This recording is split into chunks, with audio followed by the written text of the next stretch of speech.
তো কালকে তোমরা দেখেছো যে আমরা হোটেলে চেক ইন করে নিয়েছি, তো আমরা হোটেলে পৌঁছে গেছি। সকালবেলা এত তাড়াহুড়োর মধ্যে আর ভিডিও করতে পারিনি। তো পুজো টুজো আমাদের দেয়া হয়ে গেছে। আর পুকু এই যে ওর জন্মদিন আজকে। তো এখন আমরা যাচ্ছি, কোথায় যাচ্ছি বলছি, আর তোমাদেরকে বলিনি আমরা কোথায় এসেছিলাম। আমরা এসেছি তারাপীঠ, অবশ্যই তোমরা দেখে বুঝতে পারছো। তো চলো দেখা যাক। ওকে একটু কোলে নে, ওকে একটু কোলে নে।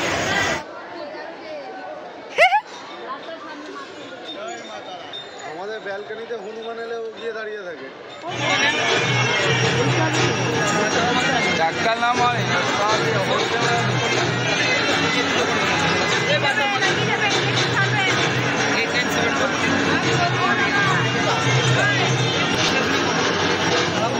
মন্দিরের ভেতরের দিকে যাওয়া যাবে না? ওই তো মন্দিরের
ঠিক